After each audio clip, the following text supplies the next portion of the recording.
Hello everyone, कैसे हैं आप लोग। तो आज हम लोग आपके हिस्ट्री का चैप्टर 5th शुरू करने जा रहे हैं। That is your when people rebel 1857 and after. अब 1857 की क्रांति तो आप लोग अच्छे से जानते हैं। ये एक बहुत ही प्रसिद्ध क्रांति है हमारे भारतीय इतिहास में, और इसके बारे में आप इस चैप्टर में पढ़ेंगे। और ये क्रांति क्यों हुई, ऐसे कौन सी स्थितियाँ थी जिसकी वजह से इतनी बड़ी क्रांति लोगों को करनी पड़ी। ठीक है। और जैसे कि आप हिस्ट्री के अभी 4 चैप्टर पढ़ चुके हैं इससे पहले, तो आपने ये अच्छे से अभी आपको समझ में आ गया होगा कि ऐसी कौन सी पॉलिसीज़ थी ब्रिटिश की।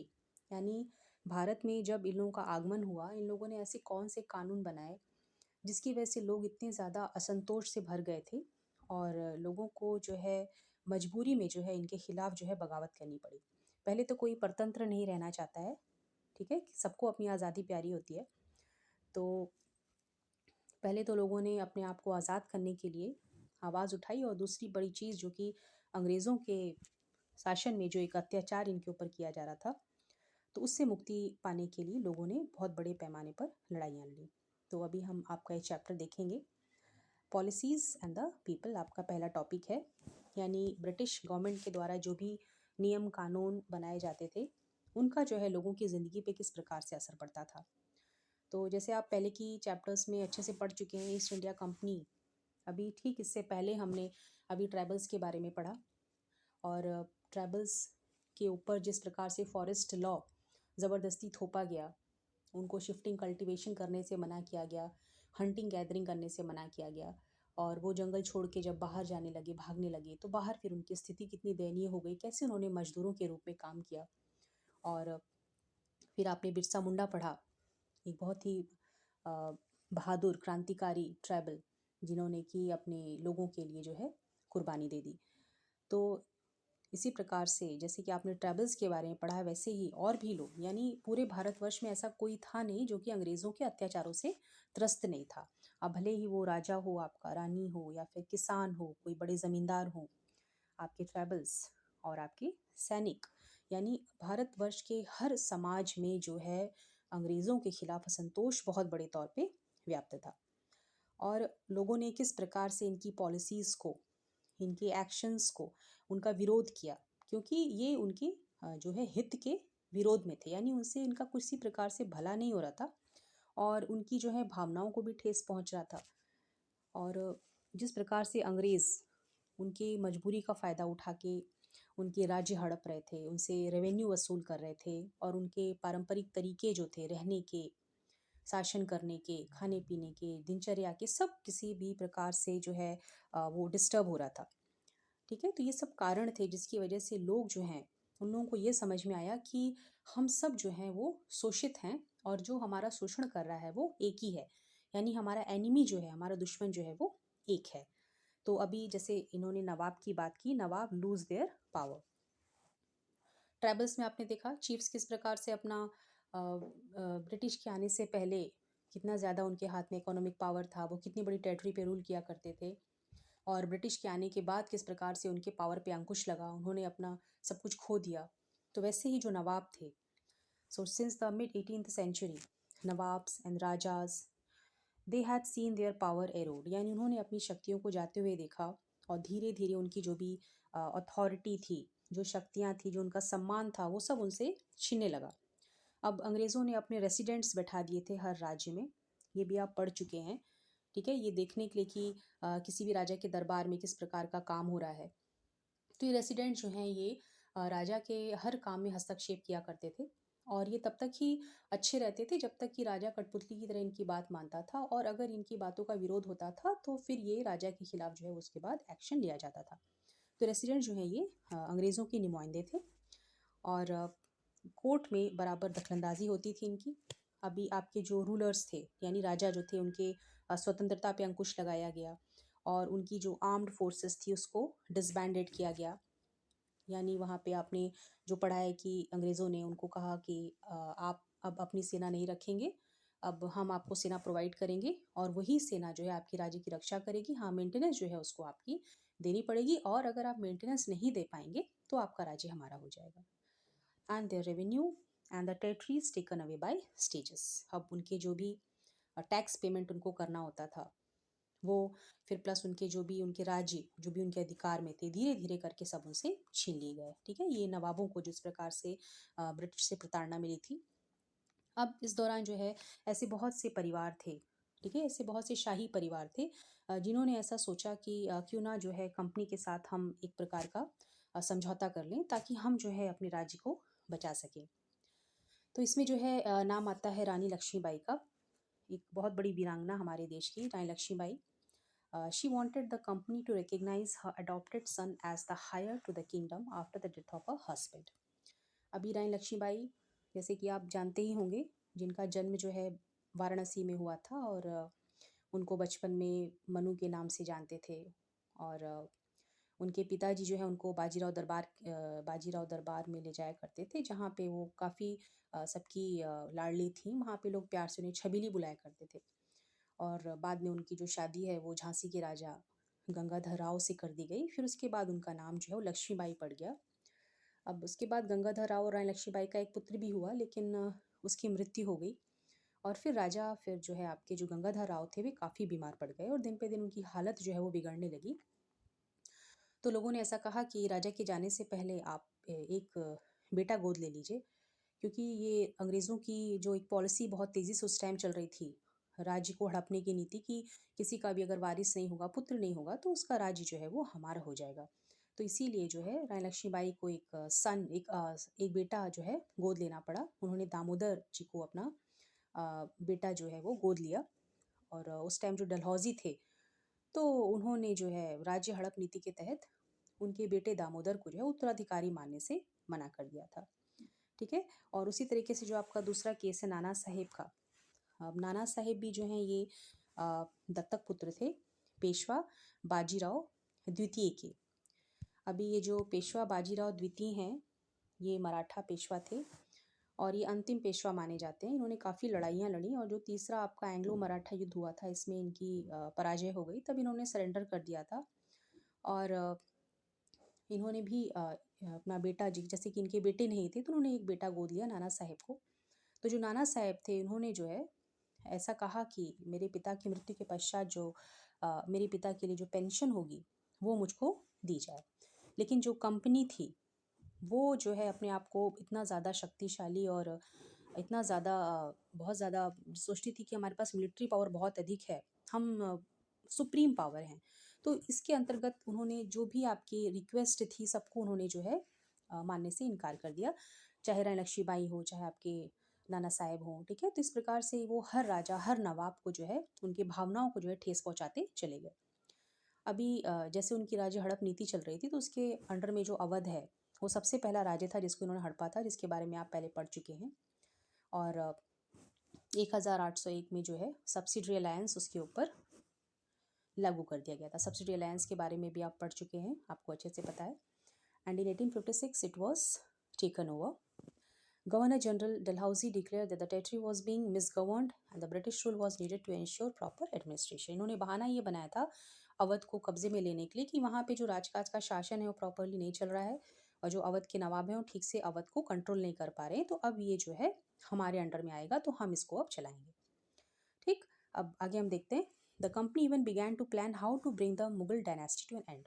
ठीक है, तो अब ये स्टेप बाय स्टेप हर राजा को, नवाब को, रानी को क्यों जो है ये उनकी शक्ति विहीन कर रहे थे, उनके राज्य को हड़पते जा रहे थे, क्योंकि उनका एकमात्र ही लक्ष्य था कि पूरे की पूरे भारतवर्ष पे शासन करना है।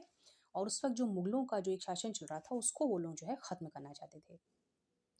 अभी the name of the Mughal king was remove from the coins minted by the company. देखिए इन्होंने क्या काम किया था कि जो सिक्के थे, सिक्के ढाले जाते थे जिसपे कि आपके मुगल राजाओं का जो नाम हुआ करता था उसको भी इन्होंने क्या किया, हटा दिया था। और 1849 में जो आपके गवर्नर जनरल डलहौजी थे, इन्होंने इस प्रकार की अनाउंसमेंट की कि बहादुर शाह जफ़र जो हैं, ठीक है, उनकी मृत्यु के पश्चात उनकी जो फैमिली है बहादुर शाह जफ़र की, उसको जो है लाल किले से जो है बाहर निकाल दिया जाएगा और उनको दिल्ली में कोई और जगह दे दी जाएगी जहाँ पे कि वो रहें। यानी पूरी तरीके से उनकी बादशाह जो है वो ख़त्म कर दी जाएगी। और 1856 में फिर जो आपके गवर्नर जनरल कैनिंग आए, उन्होंने ये डिसाइड किया कि Bahadur Shah Zafar would be the last Mughal king.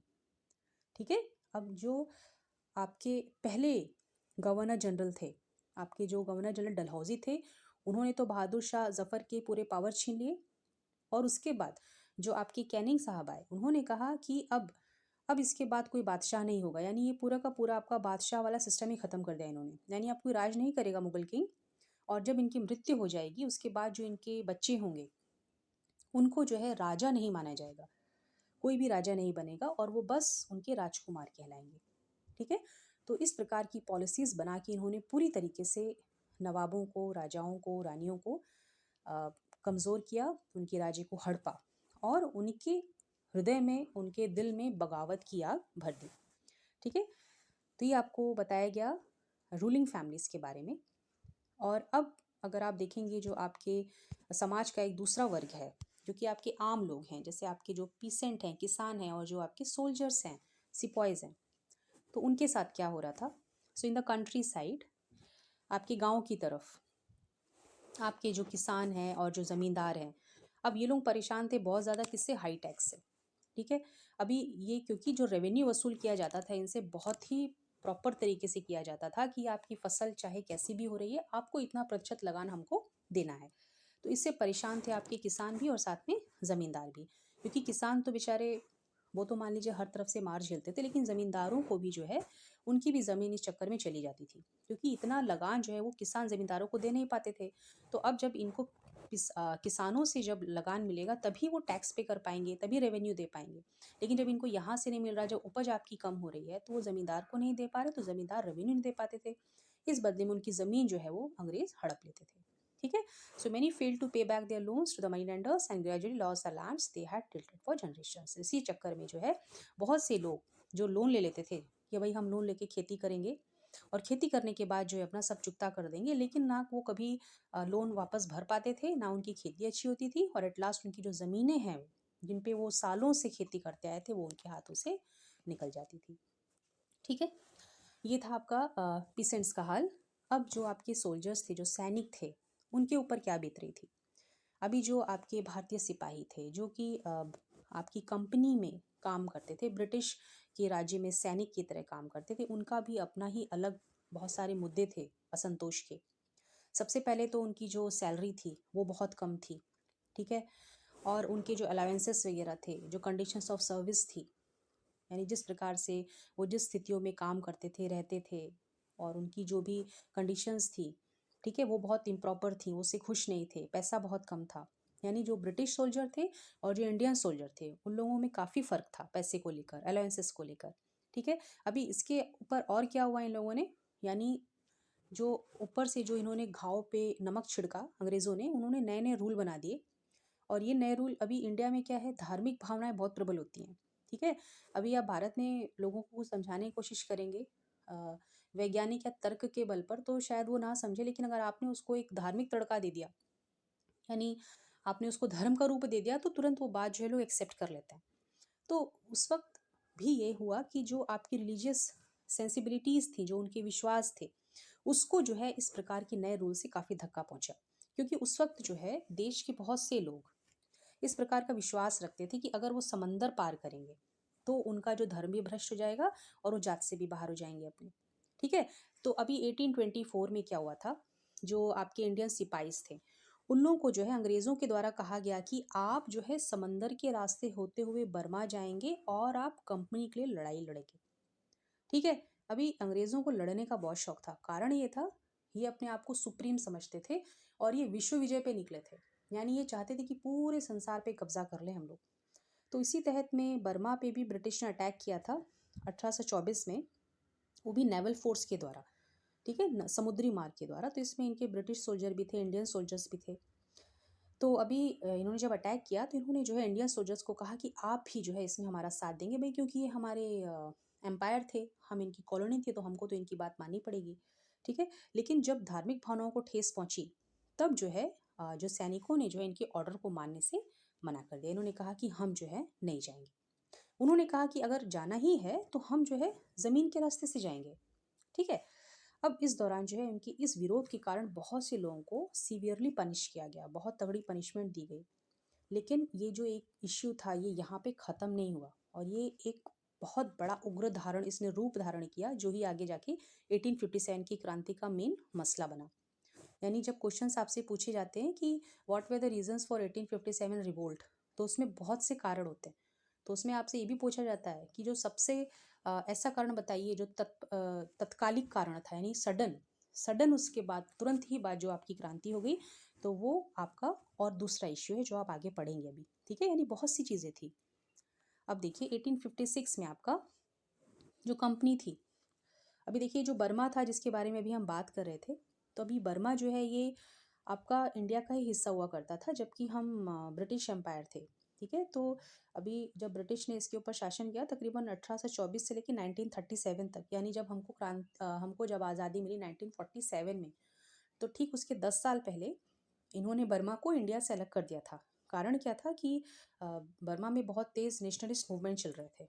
तो उन्होंने सोचा कि अगर भारत से हम अलग कर देंगे बर्मा को, तो इसकी शक्ति जो है वो कम हो जाएगी। तो इसलिए इन्होंने बर्मा को जो है 1937 में जो है इंडिया से अलग कर दिया। ओके, एनी हाउ, तो अभी 1856 में जो है कंपनी ने एक नया कानून बनाया। उन्होंने कहा कि अब कोई भी जो व्यक्ति है, ठीक है, अगर वो आपकी कंपनी के आर्मी में काम करेगा बतौर सैनिक, तो उसको जो एक एग्रीमेंट साइन करना पड़ेगा। यानी हम जब चाहेंगे उसको समंदर के पार भेजना, उसको जाना पड़ेगा और वो मना नहीं कर सकता। ठीक है, अभी सिपाहीज जो हैं, अभी ये जो सिपाही जो कि आपके कंपनी के रूल में झेल रहे हैं, इसके अलावा अभी जो गाँव की तरफ, ठीक है, गाँव भाई सिपाही जो आपके यहाँ काम कर रहे हैं उनकी भी तो परिवार हैं। ठीक, इसमें से बहुत से क्या है वो किसान हैं और उनके परिवार जो गांव में रह रहे हैं, तो उनको सारी खबर मिलती थी। तो अभी जो गुस्सा था वो किसानों के अंदर भी था और सिपाहीज के अंदर भी था, यानी सिपाही और पीसेंट, ठीक है, ये दोनों ही असंतोष से भर गए थे। बहुत तेजी से इनके अंदर जो है एक आग फैली और ये बहुत तेजी से लोगों के बीच में जो फैलती चली गई। ठीक है, तो अभी आपने देख लिया रूलिंग फैमिली के अंदर किस प्रकार से लोगों के अंदर एक शिकायत भरी। फिर दूसरा आपके जो पीसेंट और सिपाही थे वो क्यों जो है बहुत ज़्यादा नाखुश थे। अभी देखिए आपका अगला टॉपिक है वो है रिस्पॉन्सेस टू रिफॉर्म्स। अब रिफॉर्म्स का मतलब जब कहीं पे कोई चीज़ जो है दोबारा से उसको बनाया जाता है या सुधार किया जाता है। अंग्रेज़ों ने बिगाड़ा तो भारत का बहुत कुछ, लेकिन कुछ चीज़ें वो बना के भी गए। तो जैसे ब्रिटिश यहाँ आए तो उन्होंने देखा कि हमारा जो भारतीय समाज था वो बहुत ज़्यादा ही कुप्रथाओं का शिकार था। यहाँ पे अंधविश्वास बहुत था, सती प्रथा थी, विधवा पुनर्विवाह नहीं था, बाल विवाह था। तो इसमें जो है ब्रिटिश सरकार को लगा कि इंडियन सोसाइटी को रिफॉर्म करने की ज़रूरत है। तो इसमें जो है एक जो सती प्रथा थी हमारे यहाँ, जिसमें कि औरतें पति के मरने के बाद चिता में उनके साथ जिंदा जला दी जाती थी। ठीक है, और प्लस जो आपकी रीमैरिज, यानी एक औरत जब विधवा हो जाती थी तो उसको दोबारा से शादी करने का अधिकार नहीं था और पूरा जीवन वो ऐसे ही एकांत में फिर वो अपना बिता देती थी। तो ये दो चीज़ें जो है इसको ख़त्म करने के लिए जो है ब्रिटिश लॉ पास किया गया। तो कि अब कोई औरत जो है वो पति की चिता के साथ सती नहीं होगी और दूसरा जब अगर कोई औरत विधवा हो जाती है तो वो दोबारा से शादी कर सकती है। ठीक है, ये तो दो कानून इन्होंने बनाए। और दूसरा इन्होंने क्या कहा कि जो भी एजुकेशन यानी शिक्षा होगी वो जो है इंग्लिश लैंग्वेज में होगी। यानी उनको ऐसा लगता था कि भारत का जो भी विद्या है, संस्कार है, शास्त्र है, पुराण है, जो भी यहाँ की चीज़ें सब कुछ क्या है पिछड़ी हुई हैं। यहाँ की पढ़ाई पढ़ाई नहीं है, यहाँ का ज्ञान ज्ञान नहीं है। ज्ञान जो है वो हमारा पश्चिमी ज्ञान ही ज्ञान है और हमारी भाषा जो है वो सर्वश्रेष्ठ है। तो जब हम अपनी भाषा में लोगों को पढ़ाएंगे तो उसका विकास होगा और लोग जो है चीज़ों को अच्छे से समझ पाएंगे। ठीक है, तो 1830 में जो है अभी कंपनी ने क्या किया, इसके जो क्रिश्चियन मिशनरीज थे जो कि ईसाई धर्म का प्रचार प्रसार करते हैं, तो इसको इन लोगों ने ऐसा कहा, इस प्रकार की परमिशन दी कि आप अब आराम से इलाके में घूमिए फिरिए, आप किसी भी ज़मीन के मालिक बन जाइए, प्रॉपर्टी के मालिक बन जाइए। ठीक है, मतलब एकदम खुला छोड़ दिया। और उसके बाद 1850 में इन्होंने नया कानून बनाया कि अब कोई व्यक्ति जो अपने आप को क्रिश्चियन बना लेगा, यानी अपना धर्म परिवर्तित कर लेगा, तब उसको जो है, यानी कोई भी इंडियन जो भी क्रिश्चियन बन जाएगा उसको जो है प्रॉपर्टी में हिस्सा मिल जाएगा। ठीक है, अपने एंसेस्टर्स के। देखिए इतना बड़ा कानून इन्होंने जो है थोपा, कितनी बड़ी ये लोग गेम खेलते थे। तो अभी इसमें इंडियंस को जो है बहुत कष्ट हुआ। इनको लगा कि ये जो ब्रिटिश है ये हमारे धर्म को भ्रष्ट कर रहे हैं। ठीक, हमारे जो भी सामाजिक रीति रिवाज हैं, हमारे जो पारंपरिक तरीके हैं ज़िंदगी के, वो पूरी तरीके से ख़त्म हो रहे हैं। तो इससे जो है बहुत अधिक गुस्सा इनके जो है अंदर जो है व्याप्त